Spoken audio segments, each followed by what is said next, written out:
Hi hello welcome to post 360. నేను మీ మురళీరాపల్లి.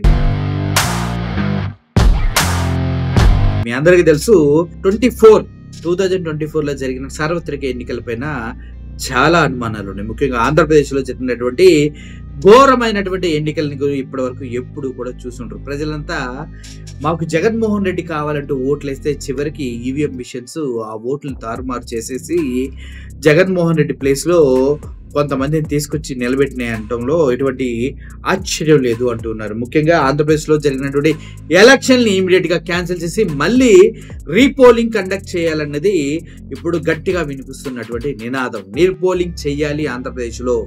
ఇది supreme court వరకు వెళ్ళిపోయినటువంటి విషయం అనమాట. సుప్రీంకోర్టు కూడా ఏమడుగుతుంది, ఏపీ ఎన్నికల్లో రద్దు చేయాలి, ఏపీ ఎన్నికలను రద్దు చేయాలి.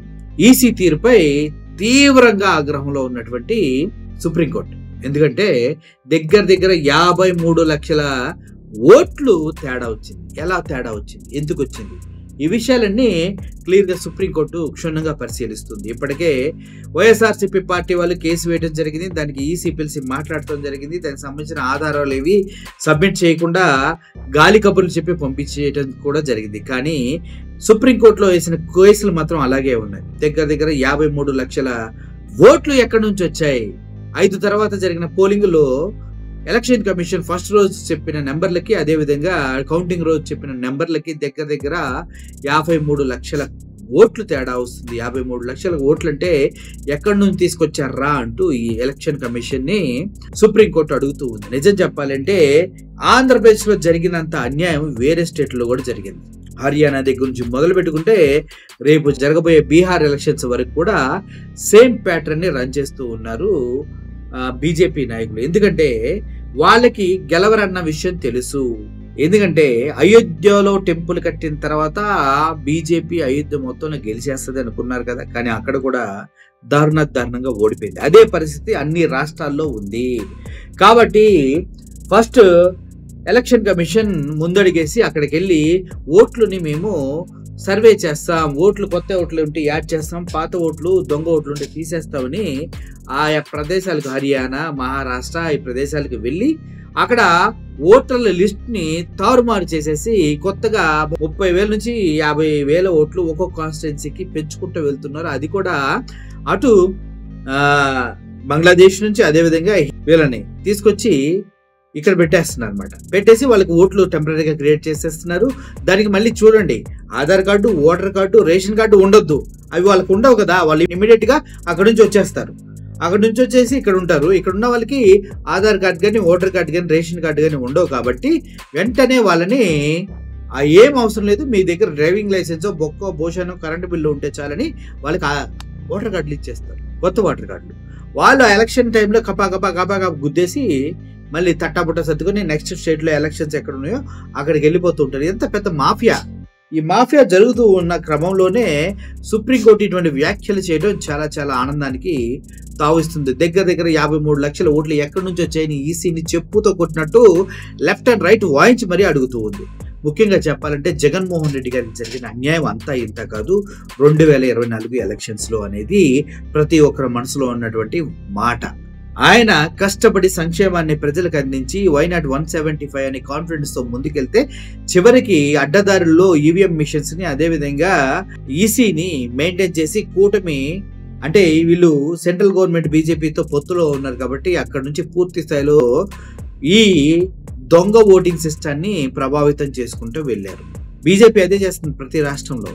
దీనివల్ల ఆంధ్రప్రదేశ్లో జగన్మోహన్ రెడ్డి ఎంత అయితే మోసపోతున్నాడో సెంట్రల్లో రాహుల్ గాంధీ కూడా అంతకన్నా 100 రెట్లు మోసపోతూ ఉన్నాడు. ఎక్కడ ఎలక్షన్ చూసినా కూడా అంత అవినీతి పరం, అంత ఈవీఎం మేనేజ్మెంట్ తప్పించి ఏమీ లేదు. నిజానికి దగ్గర 40 లక్షల ఈవీఎంస్ ని తయారు చేశారు.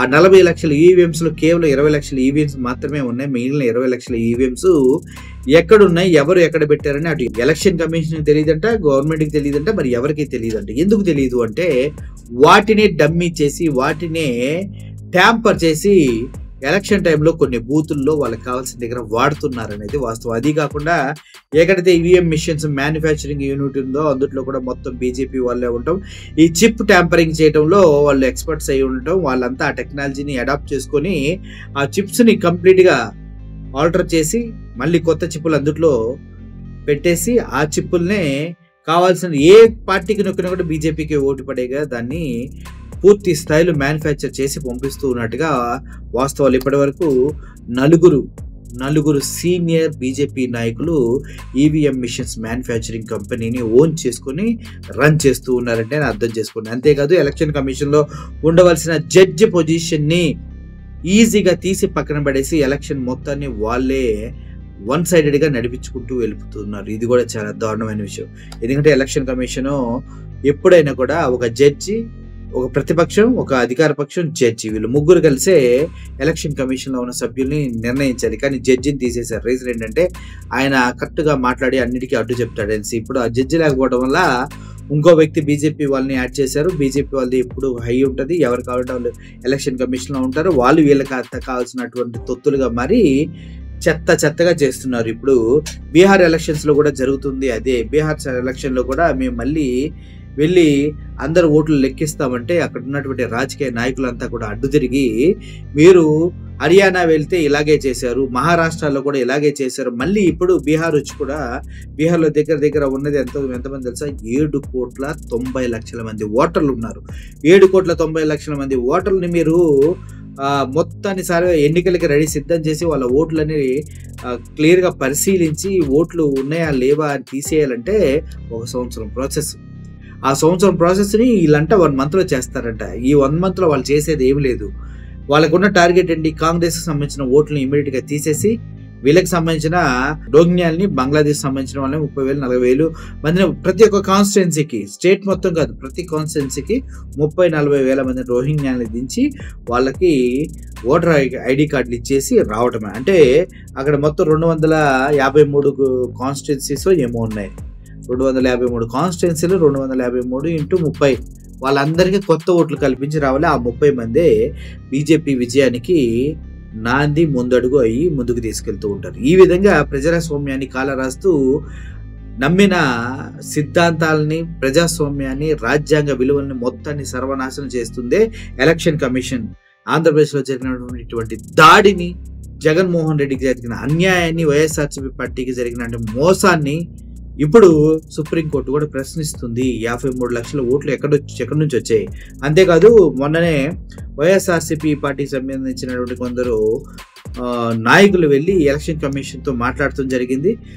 మాకు రీపోలింగ్ ఎందుకు చేస్తారు, వెరిఫికేషన్ చేయమంటే. ఇప్పుడు ఎలక్షన్ కమిషన్ ఏం చేస్తూ ఉంది? ఈవీఎంలు, ఈవీప్యాట్స్ 2 ఉంటాయి. ఈవీఎంలో మనం బటన్ నొక్కగానే ఒక స్లిప్ వెళ్ళి కింద కౌంటర్లో పడిపోతూ ఉంది. ఆ రెండింటిని ఎన్ని ఓట్లు నొక్కారు, ఎన్ని స్లిప్లు పడ్డాయి, ఎవరెవరికి నొక్కారు, ఎవరెవరికి స్లిప్లు పడ్డాయి అనేది ఎందుకు కౌంట్ చేయట్లేదంటే దానికి సమాధానం లేదు. పైగా ఎలక్షన్ రోజు అక్కడ ఉన్న సీసీ కెమెరాలు, వెబ్ కాస్టింగ్ జరుగుతూ ఉంటుంది కదా, ఆ కెమెరాలకు సంబంధించిన డేటాని ఇవ్వమన్నా కూడా వీళ్ళు ఇవ్వట్లేదు. ఓట్లకు సంబంధించిన లిస్టులో వాళ్ళు ఉన్నారో లేదో చెక్ చేసుకోవాలన్నా కూడా పర్మిషన్ ఇవ్వట్లేదు. దీన్ని బట్టి మీరు ఒక విషయం అర్థం చేసుకోండి.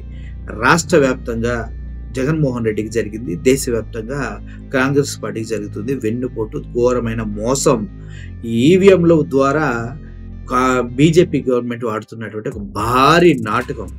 దీనికి ఈసీ మద్దతుగా నిలవడమే చాలా ఆశ్చర్యాన్ని కలిగిస్తుంది. సిగ్గు శరాలు లేకుండా ఈసీ ఇలా బిహేవ్ చేయటం వెనుక చాలా దయనీయమైనటువంటి ఆంధ్రప్రదేశ్ రాజ్యాంగం కనిపిస్తుంది. ఎందుకంటే రాజ్యాంగ విలువలను తొగ్గులో తొక్కి ప్రజాస్వామ్యాన్ని కాలరాచి నేనే తోపు, నేనే జేమ్స్ బాండ్, నేనే బొక్క బోషారు అంటూ ఈసీ విర్రవేగటాన్ని ఇండియాలో ఉన్న ప్రజలు ఎవరు సమర్థించట్లేదు, తట్టుకోలేకపోతున్నారు. రాబోయే రోజుల్లో ఈసీకి గట్టిగా దించి కొడతారంటంలో ఎటువంటి సందేహం లేదు. మొత్తానికి ఆంధ్రప్రదేశ్లో పోలింగ్ వస్తే పరిస్థితులు ఎలా ఉంటాయి ఒకసారి అర్థం చేసుకోండి. ఇప్పటి నుంచే కూటమి కోసాలు కదులుతూ ఉండుంటాయి. నాకు తెలిసి ఒకటి సిఆర్డిఏలో ప్రపంచ బ్యాంకు వాళ్ళు, అదేవిధంగా ఏషియన్ బ్యాంక్ వాళ్ళు వచ్చేసి కూర్చొని డబ్బులు ఇవ్వండి, లేదంటే మేమే అమ్ముకుంటాం ల్యాండ్స్ అన్న స్థితికి వెళ్ళిపోయారు. ఇక్కడ ఎలక్షన్ కమిషన్ ఏమో ఏదో పీకుతుంది అనుకుంటే సుప్రీంకోర్టు కలుగు చేసుకుని 53 లక్షల ఓట్లు ఆంధ్రప్రదేశ్లో తేడా ఎలా వచ్చాయి అనేది లెక్క అడుగుతూ ఉంది. మొత్తానికి రీపోలింగ్ ఏపీలో జరిగితే బాగుంటుంది. మీరేమంటారు? Thank you for watching this video. Murali signing off. Thank you so much.